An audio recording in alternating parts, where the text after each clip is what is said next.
요한계시록을 우리가 이제 계속 공부하게 될 텐데요.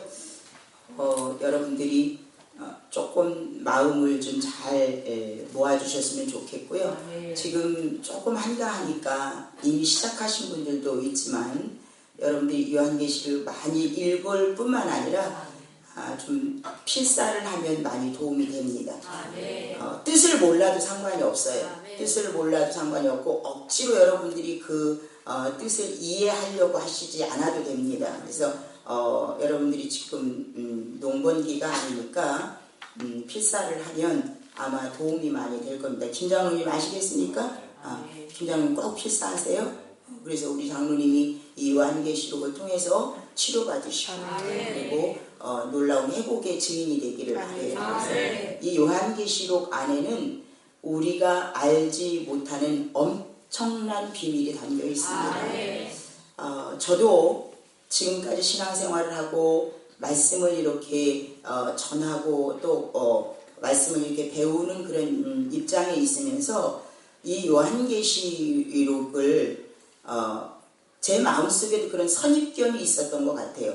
함부로 손대서는 안 되고 함부로 해석해서도 안 되고 그렇기 때문에 두려움이라고 하는 게 있어서 손을 대지 않았던 부분이 있었던 것 같습니다. 그런데 이 모든 것들은 이 요한계시록 안에 담겨져 있는 하나님의 비밀한 것들을 우리가 맛보지 못하도록 사단이 막는 괴락이라고 하는 것을 저는 알았습니다. 저와 여러분들이 지금까지 가지고 있었던 요한계시록에 대한 이런 선입견은 우리가 싹 지워버려야 돼요. 얼마나 제가 이 요한계시록을 묵상하면서 하나님 앞에 정말 감사를 많이 하게 되고요. 여러분들 이렇게 앞에 서 있으니까 그렇지 제가 개인적으로 이 요한계시록을 나눌 때는 막 눈물이 제 안에서 막 솟구쳐 올라서 이렇게 대화를 못할 때가 참 많이 있습니다. 그런데 정말 미처 깨닫지 못했던 것들, 알지 못했던 것들, 정말 깊은 진리 이런 것들을 맛보면 맛볼수록 정말 신비로움을 이렇게 느끼게 되는데 여러분들도 같은 체험이 있기를 바랍니다. 한 가지 여러분들에게 양해를 구할 것은 제가 이 요한계시록을 이렇게 강의하면서 좀 시간에 쫓기지 않을 수 있도록 여러분들이 배려해 주셨으면 좋겠어요. 어느 때는 10분에 끝날 수도 있을 거예요. 어느 때는 10분에 끝날 수도 있지만 또 어떤 상황에서는 제가 한 주간 품고 기도하고 묵상했던 것들을 여러분들에게 충분히 이렇게 쏟아낼 수 있도록 여러분들이 좀 시간적인 배려를 해주시면 좋을 것 같고요. 어떤 단락에서는 아주 짧게 또 지나갈 그런 단락도 있을 거라고 여겨지는데 여러분들이 이런 어떤 시 공간에 제한하지 마시고 말씀에 집중하시면 아마 여러분들에게 큰 은혜가 있을 것이라고 생각이 되어집니다. 지난주에 우리가 계시록을 보면서 이 계시록을 통해서 큰 주제로 세 가지를 우리가 이 안에서 찾아가자라고 말씀을 드렸습니다. 혹시 여러분들이 기억나실 수 있을지는 모르겠습니다. 첫 번째로는 이 계시록을 통해서 우리가 종말론적인 것에 대한 바른 인식을 갖자. 그래서 이 종말론이라고 하는 것을 통해서 이단들이 너무 우리 기독교 교인들에게 유혹을 많이 하고 이것들을 많이 침투해오고 있기 때문에 우리가 이런 이단의 세력을 막아내기 위해서는 반드시 종말론에 대한 바른 인식을 가져야 된다. 이렇게 말씀을 드렸고요. 두 번째로는 우리가 이 요한계시록을 통해서 기독교란 무엇인가? 정말 기독교란 무엇인가? 라고 하는 것을 여러분들이 정의를 내릴 수 있어야 돼요. 이 요한계시록을 마친 다음에는 기독교는 이런 것이다 라고 하는 정의를 여러분들이 내릴 수가 있어야 되고요. 그리고 세 번째로는 교회론입니다. 이 교회가 얼마나 중요한 것인가를 여러분들이 깨달으면서 마지막 때에는 많은 사람들이 교회를 폐하게 됩니다. 교회를 폐하고 자기네들끼리 모여서 뭔가를 이루려고 하는 이런 집단, 이단, 이런 무리들이 많아지게 되는데 이런 것들을 우리가 어떻게 배제해야 되는지 하나님은 어떻게 이 땅에 일을 성취해 가는지를 우리가 이 교회론을 통해서 우리가 깨달아야 된다고 하는 이야기입니다. 저는 한 주간 이렇게 말씀을 요한계시록을 보면서 1장부터 쭉 이렇게 보는데 처음부터 제가 7교회부터 시작을 하려고 마음을 먹었었거든요. 그런데 1장을 묵상하는데 1장에서 2장을 넘어갈 수가 없는 거예요. 1장에서 2장을 넘어갈 수가 없어요. 그래서 여러분들에게 1장을 좀 함께 은혜를 나누어야 되겠다라고 생각을 하게 됐거든요. 그 요한계시록 그러면 저한테 새로운 이미지로 주님이 주신 것이 있는데 어떤 깨달음을 하나님 저에게 주셨냐면 이 요한계시록은 아가서다 라고 하는 깨달음을 주셨어요. 그래서 너무 깜짝 놀란 거예요. 너무 이미지가 맞지 않는 거예요. 우리가 지금까지 가지고 있었던 요한계시록의 이미지와 아가서와는 너무 이미지가 맞지 않는 거예요. 깜짝 놀란 거예요. 어떻게 요한계시록이 아가서일까? 라는 그런 반문이 딱 들었지만 그러나 바로 깨달을 수 있는 영을 하나님이 허락해 주셨다고 하는 겁니다. 왜 아가서인지는 여러분들이 말씀을 듣다 보면 깨닫게 될 거예요. 자, 오늘 본문에 있는 말씀을 보면 이 계시록에 있는 말씀은 하나님이 요한을 통해서 아시아에 있는 7 교회에게 편지하는 것으로 시작이 되는 것을 볼 수가 있습니다. 근데 이 시대적인 배경을 보면 그때 당시에 이 로마가 강대국이 되어서 이스라엘이나 유대 민족들을 속국으로 하고 그리고 로마의 황제이었던 도미티안, 다른 말로 말하면 도미티아누스라고 하는 그런 황제가 얼마나 기독교를 핍박하는지, 기독교를 핍박하고 자기 스스로가 자기 스스로가 신이 되어서 자기를 숭배하고 자기가 세운 신상 앞에 절하지 않는 기독교인들은 무조건 죽이는 거예요. 무조건 죽이고 무조건 핍박하고 박해하고 불이익을 주고 순교를 시킬 뿐만 아니라 그들을 유배시키고 말도 못하는 기독교인들이 핍박을 받고 있을 때라고 하는 거죠. 이럴 때에 예수님이 정말 예수를 믿는다고 하는 것 때문에 기독교인이라고 하는 것 때문에 핍박을 받는 하나님의 백성들에게 하나님의 성도들에게 예수님이 요한을 통해서 이 서신을 보내는데 이 서신을 보내게 된다고 하는 거예요. 그렇기 때문에 이 말씀이 우리에게 아가서라고 하는 이야기입니다. 구약에 나오는 아가서는 솔로몬과 술람미 여인과의 그 사랑의 관계를 하나님과 하나님의 백성과의 관계의 은유적인 표현이었다면 은유적인 표현의 아가서였다면 그 아가서는 우리가 말한 청춘의 사랑이야. 청춘의 사랑을 그려냈다면 이 요한계시록은 사랑이 무르익은 부부간의 사랑, 부부간의 사랑을 표현해낸 아가서라고 하는 이야기입니다. 예를 들면은 우리 김 장로님하고 강 권사님하고 지금 몇 년 살았어요? 몇 년 살았어? 36년. 아유, 그냥 올해도 이제는 그냥 권태기를 넘어서 이제는 푹 익었어. 이제 푹 익은 이제 그런 부부란 말이에요. 그런데 우리 장로님이 지금 무슨 일, 직장이든 예를 들면 직장이든 무슨 일이 있어서 미국으로 갔어. 응? 장로님이 미국으로 갔어요. 강호사님은 여기에 있고. 그런데 사랑하는 아내가 미국에서 소식을 들으니까 사랑하는 아내가 너무너무 어려움을 당해. 고통을 당해. 핍박이 아니라 중병에 걸려있어. 중병에 걸려서 너무 어려움을 당하는 거야. 그런데 장로님이 와서 우리 권사님에게 간을 이식해 준다거나 신장을 이식해 준다거나 이 장로님하고 우리 권사님하고 잘 맞는 거야. 그래서 장로님이 오시기만 하면 이식만 해주면 우리 강권사가 살아. 그런데 지금 장로님이 지금 당장 올 수 없는 상황이야. 당장 올 수 없는 상황이에요. 그래서 편지를 하는 거야. 근데 우리 장로님은 영어를 너무 잘해. 영어를 너무, 아유, 생각만 해도 기분이 좋죠. 영어를 너무너무 잘하는데, 그래서 우리 영어를 너무 잘하다 보니까 한국말을 잊어버렸어, 장로님이. 그래서 영어로 편지를 써가지고 강권사한테 보내야 되는데, 강권사가 영어를 써도 몰라. 그러니까 백교육사한테 장로님이 이 영어를 읽어서 해석을 해줘라. 백교육사가 요한이야, 요한.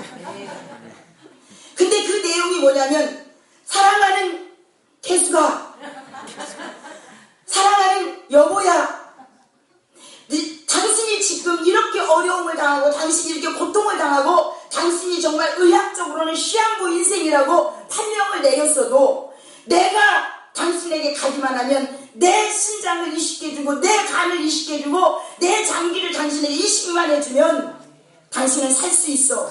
조금만 기다려. 고통스러워도 조금만 기다려. 1년만 기다려. 2년만 기다려. 조금만 기다려. 내가 가면 당신은 사는 거야. 내가 가면 당신을 구원해내줄 수가 있어. 그 고통이 심해도 조금만 인내해. 조금만 참으면 돼. 그런 편지를 받았을 때 강권사님이 힘이 생길까요? 안 생길까요? 강권사님이 그걸 갖고 개소리하고 있어요. 이래요? 그게 러브레터예요? 아니에요? 그게 사랑의 편지예요. 그게 아가세. 지금 여러분들 이 요한계시록이 지금 그런 상황에 똑같은 내용은 아닐지라도 상황적으로 볼 때 그런 상황이라고 하는 거예요. 예수를 믿는다고 하는 것 때문에, 기독교인이라고 하는 것 때문에 이 정말 도미티안이라고 하는 이 황제를 통해서 핍박을 받고 어려움을 받고 있는 이 기독교인들 성도들에게 예수님이 하나님으로부터 계시를 받아서 1절 말씀, 김정열 권사님 마이크 좀 들어보세요. 자, 마이크를 지금부터 정열 권사님, 제가 큰 교회 보니까 성우들이 앞에 앉아가지고 성경을 또박또박 잘 읽더라고요. 권사님이 계시록 하는 동안에 마이크를 잡고 잘 읽으세요. 1절 읽어보세요. 예수 그리스도의 계시라. 이는 하나님이 그에게 주사 반드시 속히 일어날 일들을 그 종들에게 보이시려고 그의 천사를 그 종 요한에게 보내어 알게 하신 것이라. 아멘. 자, 이 요한계시록은 예수님의 계시입니다. 그런데 이 예수님의 계시를 예수님이 직접 했어요? 직접 했나요? 직접 했나요? 아니지요. 김강호 원사님 아주 똘똘해. 성경에 대해서 빨리빨리 얘기해요.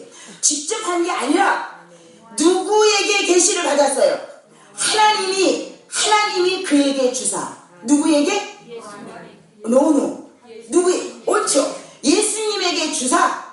예수님의 주사. 반드시 속히 일어날 일들을 그 종들에게 보이시려고 그의 천사를 누구에게 보내요? 요한에게 보내요? 알게 하신 것이라. 예수님이 이 땅에 오셔서 심판을 하신다거나 세상의 종말이 오는 그 시와 때는 예수님도 몰라요. 오직 하나님만 아시는 거야. 그런데 지금 요한에게 지금 하나님 마음이 너무 아픈 거야. 왜? 기독교인들이 핍박을 받고 그리스도인들이 어려움을 받는 이 광경을 보고 하나님이 너무 마음이 아픈 거예요. 그래서 하나님이 급하게 지금 당신의 아들 예수님에게 계시를 보여주시는 거야. 계시를 보여주셔서 그 계시를 그 종들에게, 그리스도로 인해서 핍박을 받는 그 백성들에게 그것을 빨리 전달하기 위해서 천사를 통해서 요한에게 보여주신 게 이 요한계시록이라고 하는 이야기입니다. 이렇게 요한계시록이 시작이 되면서 1절부터 8절에 있는 말씀은 이 7 교회에게 서론적으로 안부를 묻고 내가 이렇게 보낸다고 하는 그런 서론적인 이야기가 들어 있습니다. 자, 9절부터 있습니다. 자, 9절 있습니다. 나 요한은 너희 형제요 예수의 환난과 나라와 참음과 동참하는 자라. 하나님의 말씀에 예수를 증언하였으므로 말미암아 밤모라 하는 섬에 있었더니. 아멘. 자, 여러분들 아멘이라도 해줘요. 그래서 지금 요한이 지금 천사들을 통해서 예수님의 계시를 받게 되는 거예요. 예수님의 계시를 받는데, 자, 나 요한은 너희의 형제예요. 나 요한은 너희의 형제예요. 자, 여기 나 요한은 너희의 형제라고 시작하는 것은 이 환난을 겪고 있는 하나님의 백성들에게 너희들이 당하는 그 환난 나도 당하고 있다. 너희들이 받고 있는 그 핍박 나도 받고 있다. 예수의 환난과 나라와 참음에 동참하는 자라. 나도 너희들의 환난에 동참하는 자라. 하나님의 말씀과 예수를 증언하였으므로 나는 지금 발모섬이라고 하는 곳에 내가 유배되어 왔다. 귀양 왔다. 라고 시작을 합니다. 자, 그 다음에 10절입니다. 주의 날에 내가 성령에 감동되어 내 뒤에서 나는 나팔 소리 같은 큰 음성을 들으니. 아멘. 자, 이 10절에 성경에 보면 구약 성경에는 안식일을 지켰죠. 안식일을 지켰는데 예수님이 부활하신 이후에는 우리가 이제 주의 날을 기념해서 예배를 드리게 되는데요. 성경에 정식으로 주의 날이라고 기록된 구절은 이 요한계시록 한 군데예요. 다른데 복음서에 보면 안식 후 첫날 이렇게 주일날을 이렇게 표현하게 되는데 주의 날이라고 정식으로 표현하는 것은 이곳입니다. 주의 날이라고 하는 것은 우리 오늘을 말하는 거예요. 주일을 말하는 겁니다. 요한이 반모섬에 들어가서 혼자 주님의 날에 예배를 드리는 거예요. 혼자 주님의 날에 내가 예배를 드리는데 내가 성령이 감동되어 뒤에서 무슨 소리가 들려요? 나팔 소리 같은 큰 음성이 들리니. 나팔 소리 같은 큰 음성이 들리니. 11절. 이르되 내가 보는 것을 두루마리에 써서 에베소, 서머나, 버가모, 두아디라, 사대, 빌라델비아, 라오디게아 등 7교회에 보내라 하시기로. 아멘. 자, 뒤에서 나팔 소리가 크게 들렸어요. 뒤에서 나팔 소리가 큰 음성이 들리면서 그 들리는 소리가 어떤 소리냐면, 자, 내가 지금부터 하는 이야기를 두루마리, 지금은 우리가 이런 성경이지만 그 전에는 긴 두루마리 책이었잖아요. 두루마리에 써서 자, 7교회에다가 지금 네가 보내라. 에베소, 서머나, 버가모, 두아디라, 사대, 빌라델비아, 라오디게아 이 7교회에다 보내라. 지금 이렇게 음성이 들리는 거예요. 아멘. 여러분들이 이 7교회는 그때 당시 터키를 중심으로 한 7교회에 실제적으로 존재하는 교회였지만 아멘. 그 터키에는 이 아시아에는 이 7교회만 있는 게 아니었다 그랬잖아요. 아멘. 많은 교회들이 있지만 그 7교회는 지금까지 그때부터 지금까지 많은 교회의 공통 분모를 찾아서 그 공통 분모를 찾아서 지금도 존재할 수 있는 유형의 교회들을 하나님께서 예수님께서 지금 말씀하셨다고 하는 것을 여러분들이 전제적으로 이해하시기를 바랍니다. 아멘. 그래서 이 7교회는 여러분들이 암기를 해야 돼요.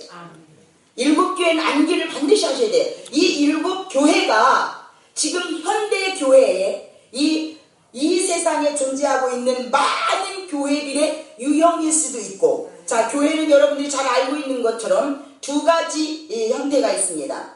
외형적인 교회가 있어요. 그래서 예배당이 교회는 아닙니다. 그리스도를 구주로 영접한 무리들이 모여있는 게 교회예요. 아멘. 지금 우리가 보여지는 이 외형적인 교회와 개인적으로 하나님의 성령이 내 안에 계셔서 나를 성전 삼고 있는 하나님의 백성도 성전이에요. 그래서 우리는 두 가지 교회의 유형을 여러분들이 머리에 인식해야 돼요. 보이는 교회와 보이지 않는 심령 교회가 있습니다. 그래서 성전, 그러면 우리가 보이는 교회의 성전과 보이지 않는 심령 성전을 여러분들이 기억하시기를 바랍니다. 일곱 교회를 여러분들이 애워야 되는데 어떻게 하면 우리 성도들이 일곱 교회를 잘 애울 수 있을까 제가 생각을 했는데 한번 따라해서 해보시기 바랍니다. 에서버시가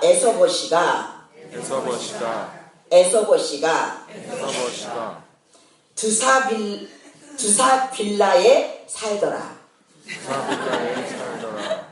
다시요. 에서버시가 두사빌라에 살더라. 어디에 살더라? 빌라에 살더라. 두사빌라에 살더라. 다시 에서버시가 두사빌라에 살더라. 오이한 장로님만 해봐요. 에서버시가 두사빌라에 살더라. 자, 일곱 교회 대보세요. 에베소, 소모나, 사대, 노! 버가모, 두아디라, 사대, 빌라베드리아, 두아디라, 라오디게아. 여러분들이 뭐 한 번에 이렇게 할 수는 없죠. 한 번에 다 할 수는 없지만 여러분들이 애우기 쉽게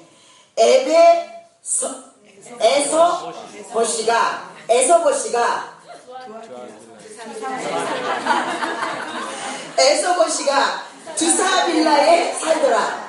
백승만 권사님 무슨 빌라에 살아요? 두사빌라에 살더라. 두사빌라. 여러분들이 이렇게 외우면 이제 쉽게 외워줄 수 있을 거라고 생각이 되어지는데요. 이 일곱 교회를 여러분들이 지금 이 현대의 교회와 내 성도들의 심령이라고 여러분들이 이해를 하시고요. 그 다음에 자 12절을 읽습니다. 몸을 돌이켜 나에게 말하는 음성을 알아보려고 돌이킬 때 일곱 금촛대를 보았는데 아멘. 자, 나팔 소리가 뒤에서 막 들리는 거예요.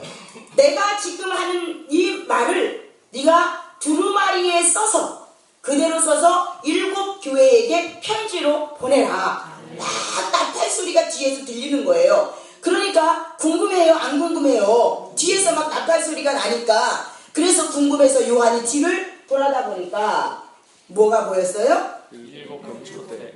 뭐가 보였어요? 돌아다 보니까 일곱 촛대가 보였더라. 자, 그럼 일곱 촛대가 뭘까? 우리 교회는 지금 여기가 촛대가 없습니다만 일곱 촛대는 교회마다 많이 이렇게 세워져 있어요. 여러분들 보신 기억이 있어요. 우리도 예전에 있었었거든요. 그거는 일곱 촛대는 구약 시대 때부터 모세의 성막 안에 있었던 것이거든요. 자, 일곱 촛대가 뭘까? 자, 20절로 넘어갑니다. 내가 본 것은 내 오른손에 일곱 별의 비밀과 또 일곱 금촛대라. 일곱 별은 일곱 교회의 사자요 일곱 촛대는 일곱 교회니라. 자, 일곱 촛대는 그럼 뭐예요? 일곱 교회를 이야기하는 거예요. 자, 만약에 이 요한계시록을 읽으면서 여러분들이 이 숫자가 굉장히 많이 나오는데 이단들이 이 숫자를 자기의 임의적으로 풀기 때문에 이단이 되는 거거든요. 근데 여러분들이 중요시 여겨야 되는 것은 이 성경에 7, 3, 6, 666 이런 것들이 10 이런 숫자가 많이 나와요. 근데 가장 많이 나오는 숫자가 7이에요. 이 7이라고 하는 숫자는 완전수를 이야기하는 겁니다. 왜 완전수냐? 자, 하나님이 천지를 창조하시고 첫째 날, 둘째 날, 셋째 날, 넷째 날, 다섯째 날, 여섯째 날까지 일을 하시고 마지막 일곱째 날은 주님이 쉬셨어요.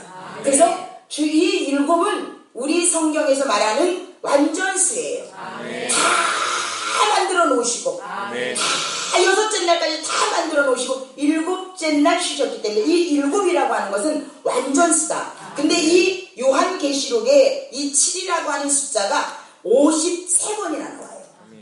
그래서 여러분들이 이 7이 나올 때마다 노재균 성도님 7은 완전수다. 완전수다 라고 하는 것을 여러분들이 머리에 기억하시기를 바랍니다. 아멘. 자, 지금 신기한 것이 요한이 뒤에서 나팔 소리가 나서 그래서 그 나팔 소리를 듣고 궁금해서 확 돌아보니까 아유 시원하겠다 한나야. 확 돌아보니까 예수님이 보인다거나 천사가 보인다거나 하나님이 보인다거나 그래야 되는데 예수님이 보이는 게 아니고 천사가 보이는 것이 아니고 하나님이 보이는 것이 아니고 누가 보여요? 누가 보여? 7 촛대가 보였단 말이야. 그러면 왜 7 촛대가 보였을까? 왜 7 촛대가 보였을까? 여러분들 이게 중요해. 여기서부터가 중요해요. 왜 7 촛대를 제일 먼저 하나님이 보여주셨을까? 지금 천사를 통해서 음성이 들리는데 음성만 들리지 보여지는 모형은 7 촛대 교회가 보였어요. 자, 그 교회는 두 가지 유형이라고 했습니다. 하나는 보이는 교회와 하나는 심령의 성전, 심령 교회를 이야기한다고 그랬습니다. 자, 딱 뒤를 돌아보니까 7 촛대가 보였다. 이건 무엇을 의미하느냐? 예수님이 지금 계시를 말씀하시고 천사를 통해서 일을 하시고 하나님이 예수님을 통해서 이 모든 것들을 가르쳐 주시지만 이거는 하나님이 교회를 통해서 일하신다고 하는 것을 보여주시는 거예요. 아멘.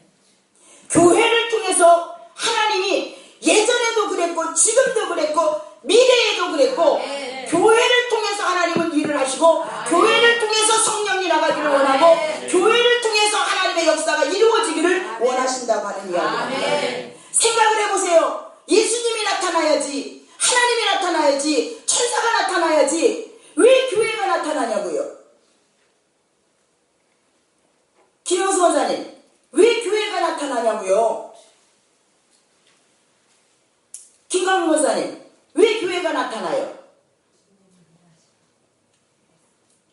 주님이 교회를 통해서 일하신다고 하는 것을 강조하기 위함이라고 하는 거예요. 아멘. 개인적으로 핍박을 받는 사람들에게 편지를 할 수도 있지만 이 요한을 통해서 7 교회에게 이 편지로 단체로 보낼 수 있는 것은 하나님은 여기를 본들 저기를 본들 역사를 이루어 가시고 일을 하시고 하나님이 기적을 행하시는 데는 교회를 통해서 일해야 부작용이 생기지 않는다고 하는 이야기입니다. 아멘. 또 하나의 의미는 심령교회입니다. 아멘. 돌아보니까 김광훈 원사님 돌아봐요. 뒤좀 누가 보여요? 안 돼! 그러면 안희옥 권사님 뒤 좀 돌아봐요. 누가 보여요? 교회가 보여요. 머리 쓰지 마. 돌아봤더니 내가 보여요. 아멘. 내가 보여요. 아멘. 말씀드렸습니다. 교회는 2 가지 유형이라고. 아멘. 보여지는 교회와 심령교회. 아멘. 돌아보니까 내가 보여요. 아멘. 내가 보여요. 여러분 돌아봐서 다른 사람이 보이면 안 돼요. 아멘. 돌아보니까 나를 돌아볼 수 있어야 되고요. 아멘. 나를 살필 수 있어야 되고요. 아멘. 나를 관찰할 수 있어야 되고요. 아멘. 내가 나를 통찰할 수 있어야 하나님의 사람이고 하나님이 그를 통해서 일을 하는 거지. 아멘. 돌아보니 나는 안 보이고 다른 사람만 보여. 그러면 내 안에 있는 것은 보지 못하고 다른 사람만 지적하게 돼요. 아멘. 다른 사람만 지적하게 된다고 하는 겁니다. 다른 사람이 중요하기는 한데 나보다 중요하지는 않아. 아멘. 다른 사람이 중요하긴 한데 나보다 중요하지는 않아요. 여러분들 돌아보면 내가 보여야 돼요. 아멘. 내가 보여야 돼. 아니 육과사님 다시 돌아봐요. 자 누가 보여요? 아직 웃는 거 보니까 아직 내가 안 보여. 내가 보여요. 아멘. 하나님의 음성이 뒤에서 들리고 오래 같은 나팔 소리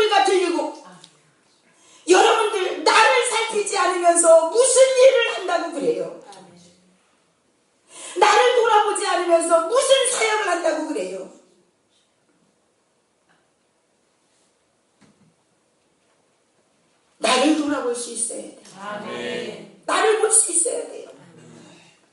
그래야 하나님이 여러분들을 통해서 일하신다고 하는 사실을 분명히 믿으시기를 바랍니다. 아멘. 그 다음에 읽어보세요.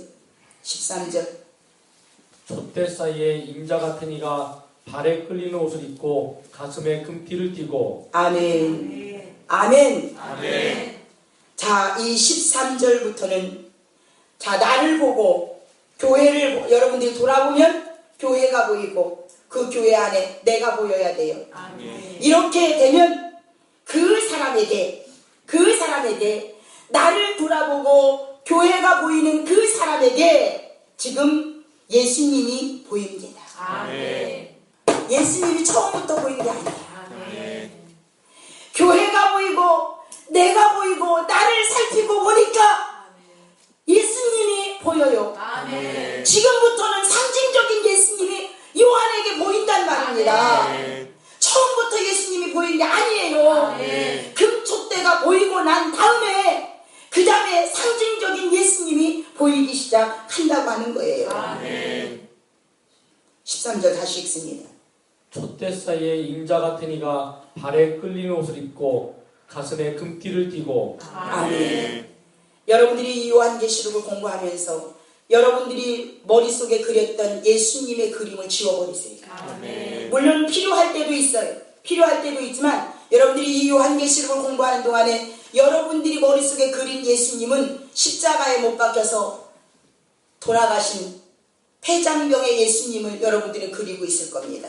자, 지금부터 여러분들의 머릿속에서 그 예수님을 지우는 거예요. 아멘. 지우고 예수님이 지금 요한에게 보여주시는 예수님의 모습을 한번 보자고 하는 거예요. 아멘. 자, 촛대 사이에 인자 같은 이가, 촛대 아까 뭐라 그랬어요? 일곱 교회. 교회 사이에 지금 인자 같으신 이가, 아멘. 내 마음속에 예수님이 인자 같으신 이가, 아멘. 백수만 권사님 마음속에 인자 같으신 예수님이, 아멘. 권사님 아멘 하셔야지. 여러분들 마음속에 인자 같은 예수님이 거닐고 있냔 말이에요. 아멘. 거닐고 있냔 말이에요. 아멘.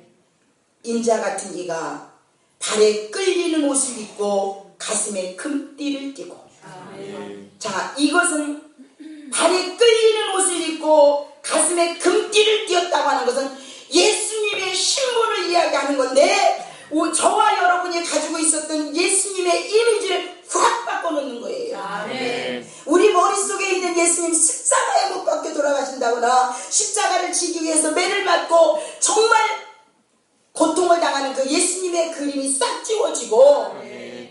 예수님이 어떻게 신분이 바뀐 줄 아세요? 인자 같으신 인자한 모습으로, 아멘. 인자한 모습으로 발에 끌리는 옷을 입었다고 하는 것은 제사장을 의미하는 거예요. 아멘. 우리 예수님은 하나님과 우리와의 사이에서 제사장 역할을 감당하시는 신분을 가지고 있어요. 아멘. 그래서 우리는 직접 하나님과 우리가 교통할 수 없지만 예수님을 통해서, 예수의 이름을 통해서, 예수님의 보혈을 통해서, 예수님의 십자가를 통해서만이 우리가 하나님과 교제할 수 있는 것처럼, 아멘. 예수님이 우리의 제사장이 되어주셨다고 하는 거예요. 아멘. 그런데 그냥 제사장이 아니야. 가슴에 뭘 띄었어요? 금띠를 띄었어요. 아무리 대제사장이라 할지라도, 인간이 대제사장이라 할지라도 금띠를 띄지는 않습니다. 아멘. 사람이 그 역할을 감당할 때 금띠를 띈 제사장은 없어요. 근데 오직 한 분, 오직 예수 그리스도만이 가슴에 금띠를 띄었는데, 이 금띠를 띄었다고 하는 것은 무엇을? 왕을 상징하는 거야. 아멘. 승리를 상징하는 거야. 아멘. 모든 걸 이겼다고 하는 것을 아멘. 상징하는 거예요. 예수님은 사망의 권세를 이기시고, 아멘. 모든 죽음을 이기시고, 모든 죄를 이기시고, 예수님은 승리하셨습니다. 아멘. 그래서 우리 예수님에게 하나님이 주신 신분이 있다면 왕의 신분을 줬다고 하는 거예요. 아멘. 최고의 자리의 권력의 자리를 우리 하나님, 우리 예수님에게 주셨다고 하는 이야기입니다. 아멘. 예수님의 신분이 이렇게 바뀐 거예요. 아멘. 자, 그 다음 읽겠습니다. 그의 머리와 털의 희기가 흰 양털 같고 눈 같으며 그의 눈은 불꽃 같고. 아멘. 자, 14절에 있는 말씀을 보니까 예수님의 모습이 나와요. 예수님이 그의 머리털의 희기가 흰 양털 같고 눈 같으며. 저는 이 말씀을 읽으면서 제가 흰머리를 되게 좋아하거든요. 흰머리를 되게 좋아해요. 백순복 권사님, 우리 권사님 요새 염색 안 하시는 거 보니까 흰머리 아주 작정하신 것 같아요. 잘 하셨어요. 김영수 권사님, 흰머리 아주 멋있어요. 성경에서 의미하는 이 흰머리는 우리 예수님이 우리가 33세에 돌아가셨기 때문에 우리의 머릿속에는 청년 예수님만 생각을 해.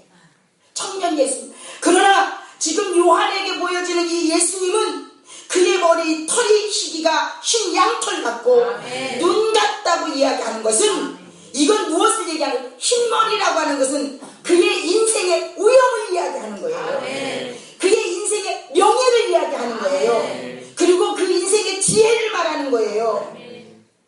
이 흰머리의 상징은 우영과 명예와 지혜의 상징이에요. 우리 고창수 장로님이 그 검정머리 하시고 싶어가지고 그냥 막 그러세요. 장로님, 검정머리보다 흰머리가 아주 어울립니다. 제발 염색하지 마세요.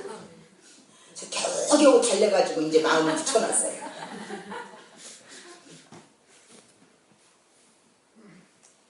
내가 소원이 우리 목사님 흰머리 되는 게 소원이야. 흰머리 아무나 되는 게 아니에요. 흰머리 아무나 되는 게 아니야. 집사님 흰머리 감사하세요.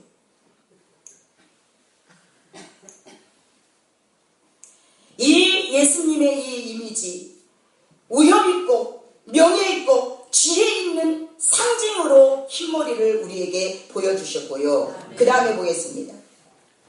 그의 발은 풀물불에 단련한 빛난 주석 같고 그의 음성은 많은 물소리와 같으며. 아멘. 자, 예수님의 머리는 하얀 눈과 같고요. 그리고 그 희기가 양털 같고 그리고 그의 발은 풀무불에 단련한 빛난 주석 같고. 풀무불이 얼마나 뜨겁습니까? 벽에 집어넣고 빼고 집어넣고 빼고 집어넣고 빼고. 이건 무슨 얘기를 하냐면 예수님이 이 땅에서 모든 고난과 핍박과 어려움과 고통과 십자가와 이 모든 것을 이겨내셨다는 거죠. 지금 우리 젊은 아이들이요, 고생 안 하고 사는 거 좋은 거 아니에요. 고생 안 하고 사는 거 좋은 거 아니에요. 할 수만 있으면 고생시켜야 돼요. 예수님이 지금 풀무불에 단련한 빛난 주석 같고 라고 하는 이 이야기는 이 예수님은 모든 어려움과 환난과 핍박과 주어진 모든 것들을 이겨냈다고 하는 이야기예요. 그러면서 핍박을 받는 성도들에게 이 빛난 주석과 같은 이 발이 내가 세상을 한번 발로 밟기만 하면 이 세상이 다 무너진다. 지금 너희들을 핍박하고 있는 도미티안, 내가 그를 발로 밟기만 하면 그건 하루아침에 무너진다.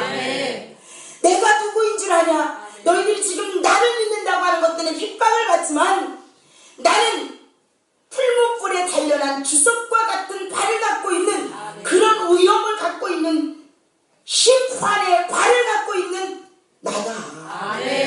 너희가 나를 믿는 것 때문에 두려워하지 마라. 이렇게 하고요. 그 다음에 두 번째로는 그의 음성이 맑은 물소리와 같으며 라고 이야기를 합니다. 저는 이 말씀을 붙잡고 기도할 때 딱 하나님이 떠오르는 환상이 있었습니다. 그게 뭐냐면 이 맑은 물소리라고 하는 것은 많은 물소리.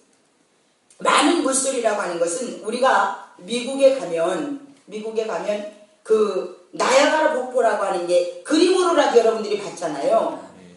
이 나야가라 폭포 주변에 가면은요, 정말 입이 딱 벌어져요. 물이 다 어떻게 물이 아마 요한도 아마 이 수표를 어떻게 물이 이렇게 많이 모여서 떨어질 수 있을까? 이 정말 많은 물소리야. 우리 그 장엄함에 우리가 감탄을 안 할 수가 없어요. 많은 물소리와 그의 음성이 많은 물소리와 같았다고 하는 이야기는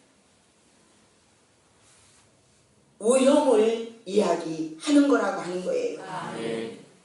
그런데 너무 재밌는 것은요, 그 나야가라 폭포에 그 많은 물소리가 있는데 마음은 그렇게 평화로워요. 마음은 그렇게 평화로울 수가 없어요. 세상을 다 압도할 것 같은 그런 위험이 느껴지는데도 마음에 평안함이 있어요. 그 주변에 가면. 그래서 우리가 그 나야가라 폭포에 가서 이 말씀을 했어. 많은 물소리와 같다. 많은 물소리와 같다.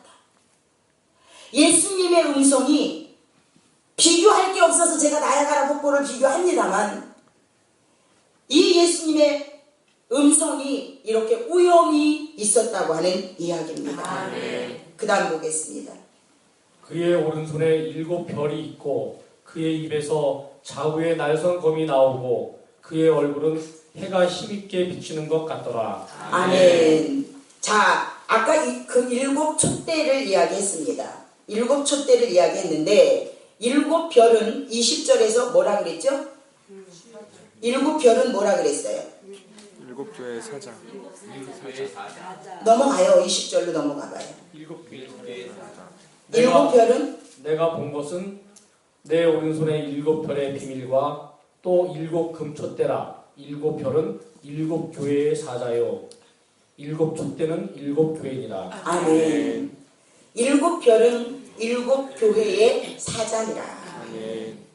하나님의 오른손에 7별이 있고 7별이 있고 그의 입에서 좌우에 날선 검이 나오고, 하나님의 오른손에 하나님이 쓰시는 하나님의 사자들이 있다고 하는 거예요. 자, 우리 김정영 원사님 영어 성경 가지고 있죠. 자, 영어 성경을 보면 사자라고 하는 것을 영어 성경으로 뭐라고 표현을 했죠? 몇 절인가요? 엔젤스. 그게 뭐예요? 천사. 영어 성경으로 보면 이 사자를 천사라고 표현을 합니다. 천사라고 표현. 여기 지금 우리나라 말로 직역을 해서 사자지, 이 영어 성경으로 보면 천사라고 표현을 하는데, 지금 천사를 통해서 요한에게 계시를 보여주잖아요. 천사를 통해서 요한에게 계시를 보여주는데, 하나님이 오른손에 올려져 있는 7별은 하나님이 천사처럼 쓰는 사람이야. 하나님이 천사처럼 쓰는 사람이에요. 물론 하나님의 주의 종입니다. 주의 종이 우선이지만 주의 종에게만 국한된 것이 아니라 교회에 속해서 하나님의 마음에 합해서 천사처럼 사용하는 사람들도 7별 안에 들어간다고 하는 이야기예요. 아시겠습니까? 그 입에서 좌우에 날선 검이 나오고, 여러분들 하나님의 말씀이 하나님의 사자들을 통해서, 천사들을 통해서, 하나님의 사자, 하나님이 사용하는 천사들을 통해서 말씀이 날쌘 검처럼 나간다고 하는 것은, 여러분들이 그 말씀을 통해서 여러분들이 관리해야 돼요. 우리 시골로 표현을 하면 정정해야 돼. 내가 잘라야 할 것은 자르고, 가지치기 해야 할 것은 가지치기 하고. 여러분들 내 마음대로 신앙생활하는 게 신앙이 아니에요. 어떻게 신앙생활하는 게 올바른 신앙생활이냐? 예수님을 기준으로 해서 예수님에게 나를 맞추는 거예요. 어떻게 신앙생활을 나에게 서윤자 원사님, 공부를 못해서 무식한 게 아니야. 하나님을 몰라서 무식한 거예요. 기도를 많이 하고 은사를 행하고 그게 어쩌단 말이에요. 중요한 건 내가 얼마나 예수님하고 닮았느냐가 중요한 거고, 내가 예수님과 나와 맞춰서 내가 얼마나 예수님의 각도에 맞추느냐가 중요한 거지. 점술가들도 기적을 베풀고요, 귀신도 이적을 베풀고요. 여러분들 은사 하지 마세요. 내가 예수님의 규격에 맞느냐 안 맞느냐가 중요하단 말입니다. 예수님이 내 생명 안에 거닐고 다니시는지 안 다니시는지가 중요하단 말이에요.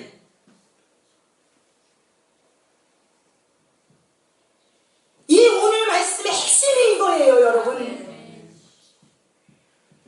하나님의 오른손에 7별이 들려져 있는데, 그 7별은 첫째로는 하나님의 종들이고 두 번째로는 천사처럼 일하는 사람들이에요. 하나님의 교회에 수종되는 사람들이에요.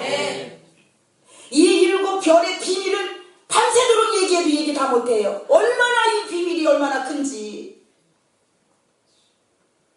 이 비밀이 얼마나 큰지 아세요? 개인적으로 듣고 싶은 사람들 오세요. 여러분들이 다 여기 와서 제가 쏟아놓을 수가 없어요. 7별의 비밀이라고 분명히 성경이 기록했어요. 마지막 때에 여러분들이 하나님의 오른손에 여러분들이 얹어져서 사용되어지는 은혜가 있기를 바랍니다. 그러기 위해서는 오직 나의 신앙의 모델은 예수님이에요. 내가 예수님의 각도에 맞춰서 내가 삐져나왔다 그러면 잘라. 말씀의 검으로 잘라요. 이만석 권사님, 포도나무 정정해요 안 해요? 포도나무 정정하는 것처럼 내가 정말 내 나름대로, 내 생각대로, 내 임의대로 신앙생활을 해서 보니까 뻗치고 미친년 머리 흔들어놓은 것처럼 뻗쳤어. 여러분들 하나님 앞에 바로 쓰임받기를 원한다면 이 뻗친 것, 뿌리만 남겨놓고 다 잘라버려요. 다시 키워요. 누구를 중심으로? 예수님을 중심으로. 낯선 검이라고 하는 게 그거예요. 가지치기 해라.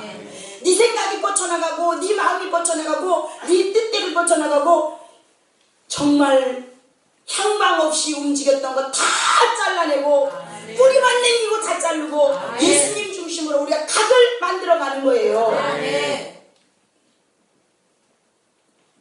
예수님의 상징적인 것이 10가지 있지만 오늘은 여기까지 하도록 하겠습니다. 사랑하는 성도 여러분,